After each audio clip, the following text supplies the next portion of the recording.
शुरू करें। मित्रों, आज संसद में वित्त मंत्री श्रीमती निर्मला सीतारमण जी ने एक अभूतपूर्व बजट पेश किया है। ये बजट देश के 140 करोड़ भारतीयों का बजट है। संपन्न, समृद्ध, आत्मनिर्भर और विकसित भारत के निर्माण का बजट है। इस बजट में समाज के हर वर्ग के कल्याण का ध्यान रखा गया है। सचमुच में एक दूरदर्शी बजट है जिसमें हर क्षेत्र को कवर किया गया है और विशेषकर कृषि और ग्रामीण विकास की दृष्टि से देखा जाए, मैं उसी को फोकस करूंगा। इस बार ग्रामीण विकास के लिए बजट में 1,88,754 करोड़ रुपए का प्रावधान है। इसके पहले 1,77,000 करोड़ का बजट था।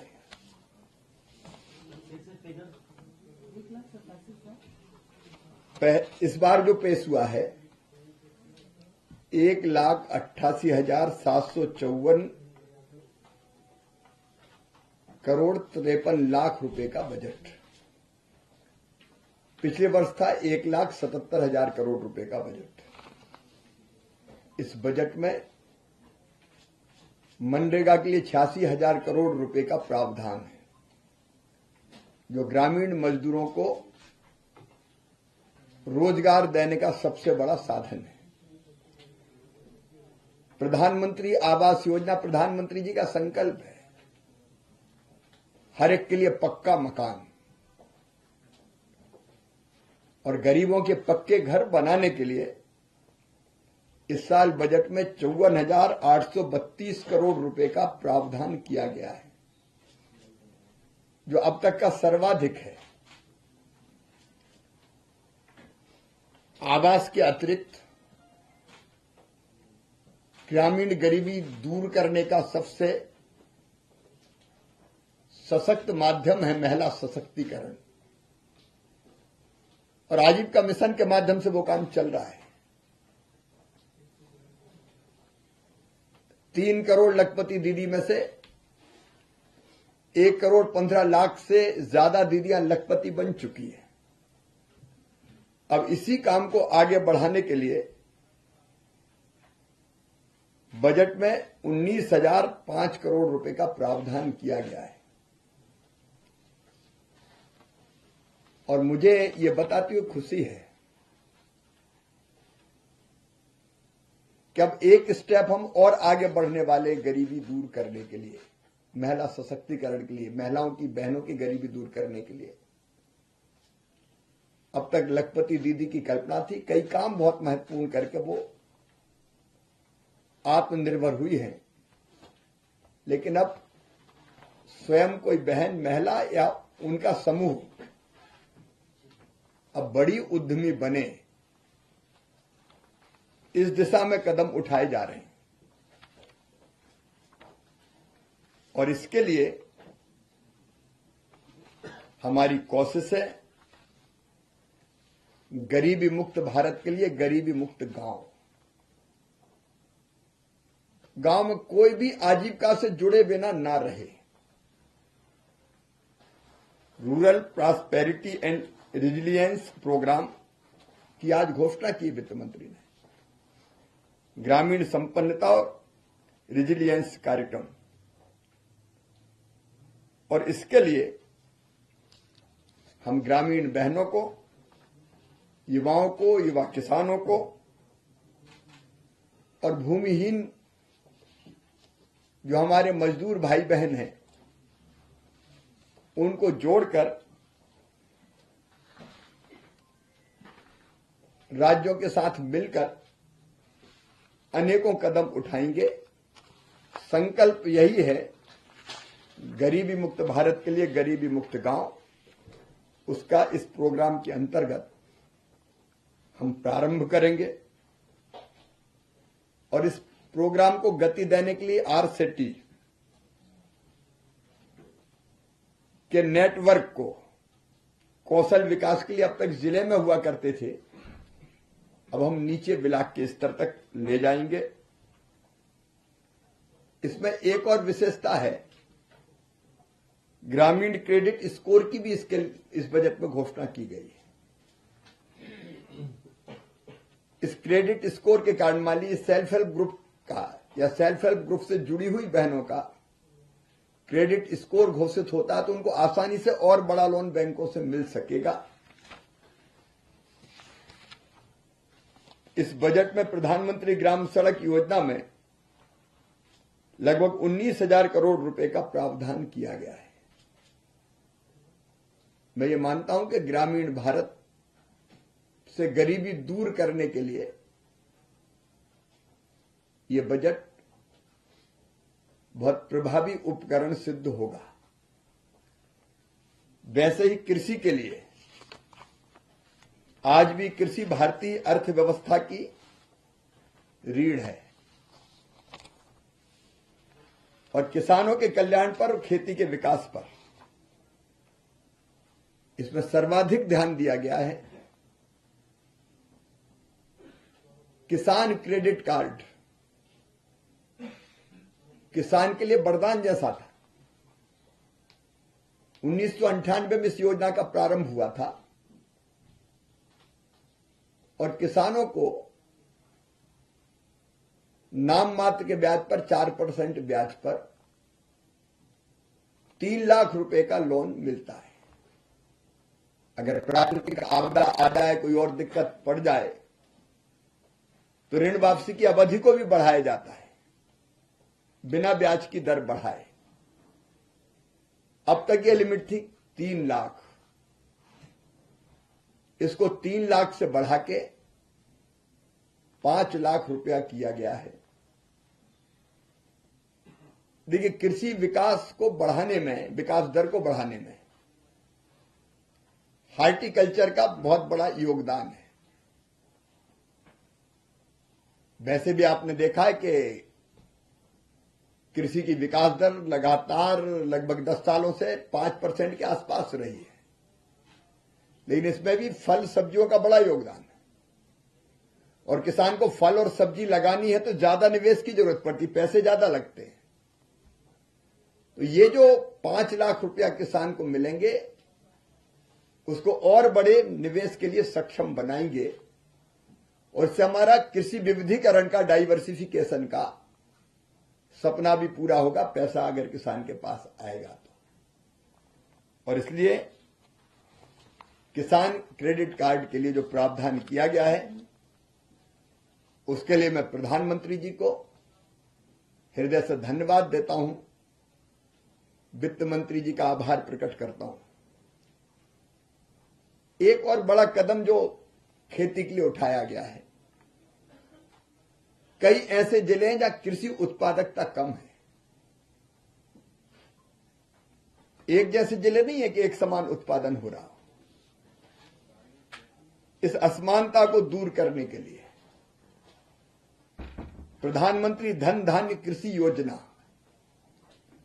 ऐसे 100 जिले जहां कृषि की उत्पादकता कम है, फसलों की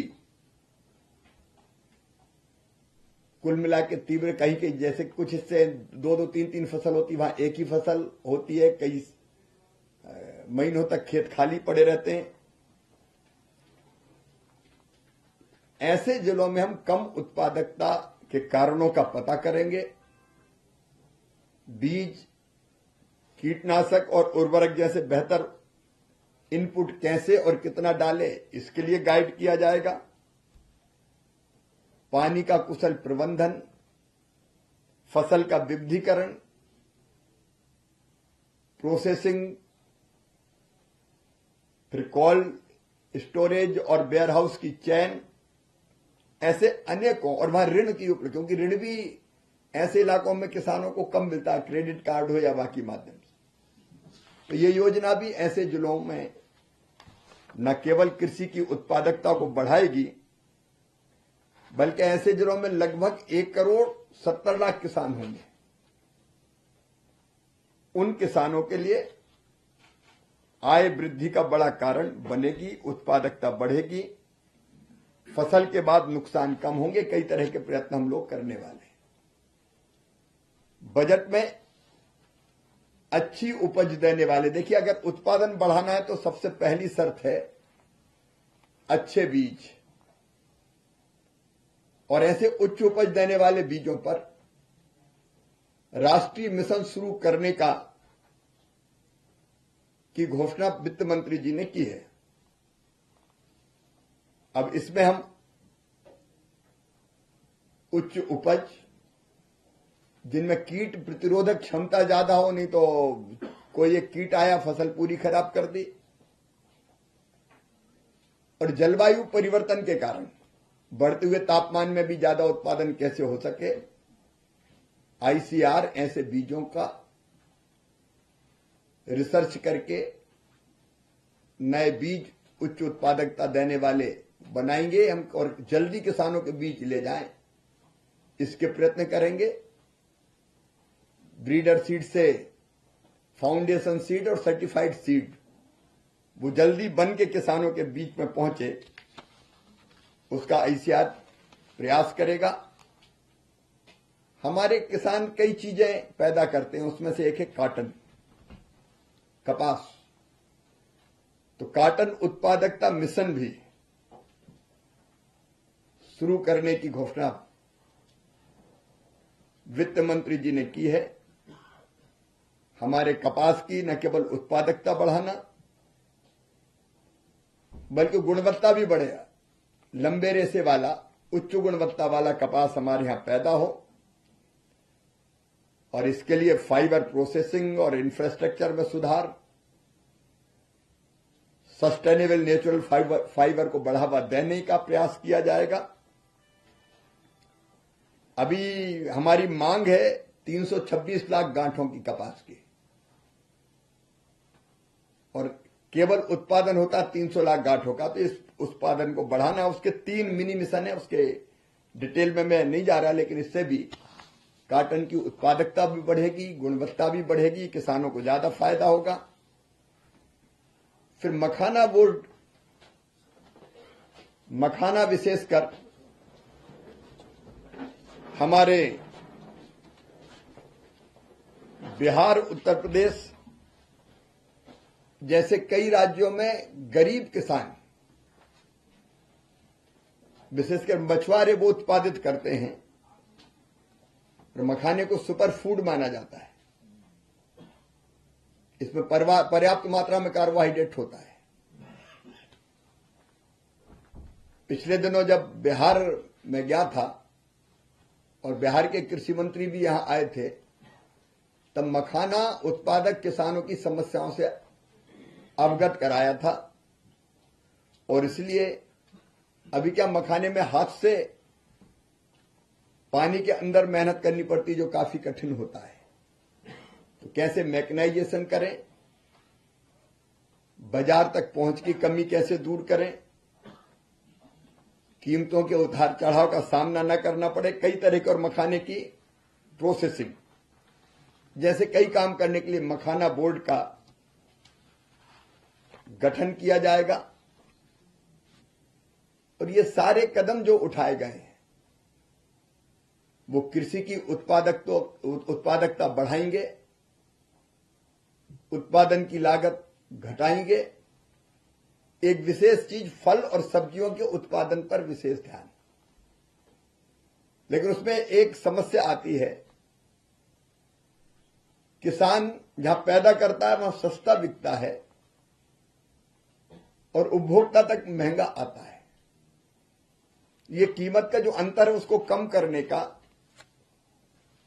हम गंभीर प्रयास करेंगे। उसके लिए अनेकों कदम उठाए जाने का फैसला कृषि विभाग ने किया है। उसके लिए एक समग्र कार्यक्रम की बात आज माननीय वित्त मंत्री जी ने बजट में की है और इसलिए बागवानी के उत्पादन की गति वो भी हमको बढ़ानी है।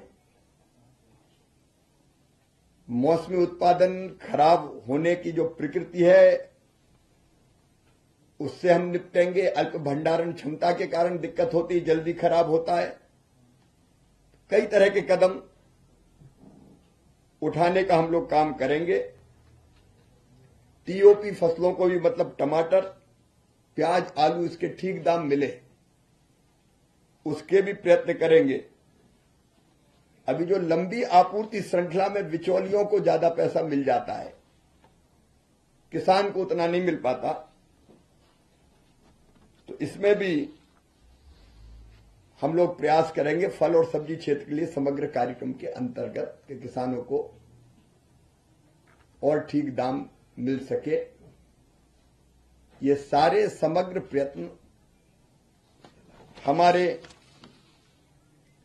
कृषि के काम में लगे करोड़ों करोड़ किसानों की आय को बढ़ाएंगे। अभी पहले तिलहन मिशन हमने बनाया था, ऑयल सीड्स के उत्पादन में आत्मनिर्भरता प्राप्त करने के लिए।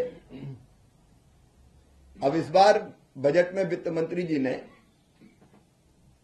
दालों में आत्मनिर्भरता प्राप्त करने के लिए कदम उठाने का ऐलान किया है। दालों का वार्षिक उत्पादन पहले जब एक बार प्रयत्न किया था तब बढ़ा था, अभी भी बढ़ा है। 15-16 में 16.32 मिलियन टन था, वो बढ़ के 24.24 मिलियन टन हो गया है। लेकिन अभी भी हमको आयात करना पड़ता है, इंपोर्ट करना पड़ता है। और इसलिए इस मिशन के अंतर्गत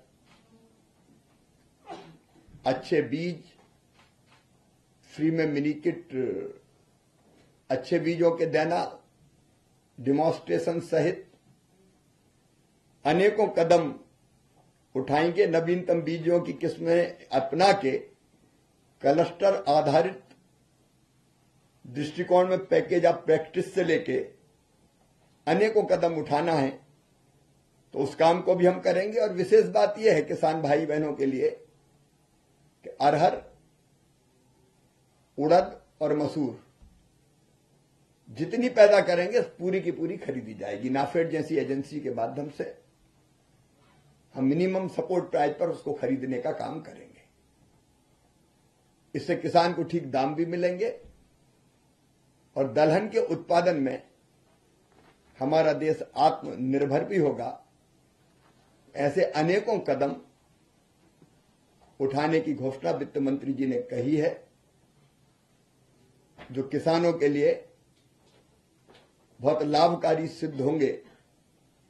तो किसानों के लिए, गरीबों के लिए, महिलाओं के लिए, ग्रामीण युवाओं के लिए जो प्रावधान किए गए हैं, उनके लिए मैं प्रधानमंत्री श्रीमान नरेंद्र मोदी जी को हृदय से धन्यवाद फिर एक बार देता हूं। यह ग्रामीण भारत की तस्वीर भी बदलेगा और किसान और गरीब की तकदीर बदलने में भी समर्थ होगा। धन्यवाद। ठीक है।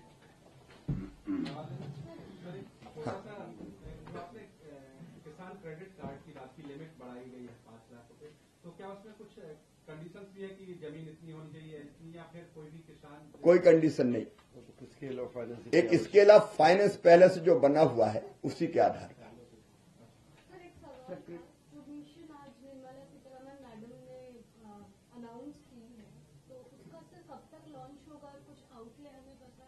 हम तो कोशिश करेंगे 31 मार्च तक सारी औपचारिक प्रक्रियाएं पूरी कर ली जाए, कैबिनेट में हम ले जाएं और क्लियर करा लें, ताकि नए साल के प्रारंभ में ही, नया साल मतलब वित्तीय वर्ष जो होता है, उसमें हम इन चीजों पर तेजी से आगे बढ़ सकें। सर, अगर पूरे कृषि बजट की बात करें, ग्रामीण विकास, पंचायती राज, तो वो कुल कितना है? एक 27 और एक 88 को ऐड कीजिए जरा। सवाल है कितना हुआ? 3,15,000। लगभग 3,15,000 करोड़ के आसपास। बिहार को बहुत कुछ मिला है कृषि के क्षेत्र में, खासकर मखाना बोर्ड बनाने को लेकर के, लेकिन वो मिथिला के लिए हो जाता है। बिहार की मिथिला के इधर मतलब गंगा इस बार की मिट्टी को अगर देखें तो द्वायर की मिट्टी है, वहाँ पे चारों फसलें होती हैं, लेकिन उनको उनका दाम उचित नहीं मिलता है। रबी, खरीफ, तिलहन, दलहन सारी मतलब कभी वहाँ पे खेत सुने नहीं रहते हैं, लेकिन उनको वो प्रॉपर न ट्रीटमेंट, न मैकेनिज्म और न ही उनको वो कीमत मिल पाती। तो उसके लिए क्या कुछ करने? किसानों को ठीक दाम मिले इसके लिए, जैसे मैंने बताया, अगर दलहन पैदा करता है, बिहार में दलहन भी काफी होता है, तो पूरी की पूरी दलहन एमएसपी पे खरीदने की आज घोषणा हुई है अगले वर्षों के लिए। मखाने की मैंने चर्चा की ही है। मक्के में इथेनॉल के कारण मक्के में काफी बिहार आगे बढ़ रहा है, दाम आजकल अच्छे हैं।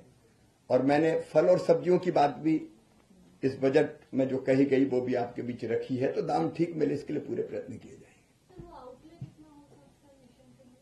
नहीं, ये अलग अलग मिशन के लिए अलग अलग आउटले हैं, आप कहेंगे तो वो मैं पूरा आपको दे दूंगा। अरे फसल बीमा को लेकर आप बता रहे हैं कि इसमें भी कार्रवाई होगी, लेकिन सरकार का प्रयास हमेशा रहा है कि ज्यादा से ज्यादा किसान को इसमें शामिल किया जाए, लेकिन इस बार की जो एलोकेशन है फसल बीमा में कटौती की गई है, इसका क्या कारण है? देखिए, फसल बीमा में आपकी जानकारी के लिए बताना चाहता हूं, 14 करोड़ से ज्यादा आवेदन, किसान ने आवेदन, मतलब एक किसान के पास 2 खाते भी होते हैं, ये पिछले साल आए थे। और अलोनी जो कृषक होता था, जो लोन नहीं लेता था पहले, वो कभी बीमा करवाता ही नहीं था। 5 करोड़ से ज्यादा ऐसे लोगों ने बीमा करवाया, तो इस पर विश्वास बढ़ रहा है। और उसके लिए जब जितनी जरूरत पड़ती है बजट में उसका इंतजाम किया जाता है। सरकार को अपनी तरफ से प्रीमियम भरना पड़ता, तो जितने प्रीमियम की जरूरत होती है उसका इंतजाम हम करते हैं। टेक्नोलॉजी की वजह से प्रीमियम। हाँ, दूसरी बात यह कि टेक्नोलॉजी की वजह से अब प्रीमियम आना काफी कम हुआ है। पहले जो कंपनियां उच्च प्रीमियम पर आती थी 18%, 16%, वो घट के 11%, 10%। प्रतिस्पर्धा भी बढ़ी है। टेक्नोलॉजी का इस्तेमाल का मतलब यह है कि पहले फसल बीमा योजना के लिए क्रॉप कटिंग एक्सपेरिमेंट होता था, मतलब फसल काट के देखते थे कि कितना उत्पादन हुआ और कितना घटा है एवरेज उत्पादन से। अब हम रिमोट सेंसिंग जैसी, सैटेलाइट के माध्यम से रिमोट सेंसिंग जैसी टेक्नोलॉजी का इस्तेमाल करके टेक्नोलॉजी के माध्यम से नुकसान का आकलन कर लेते हैं, तो उसमें कोई ऊपर नीचे नहीं कर पाता। नहीं तो कम नुकसान हुआ और ज्यादा दिखा दिया, या ज्यादा नुकसान हुआ और कम दिखा दिया, वैसी चीजें नहीं हो पाती। तो अब ये प्रीमियम की दर भी ठीक है। बहुत बहुत धन्यवाद आप सबको।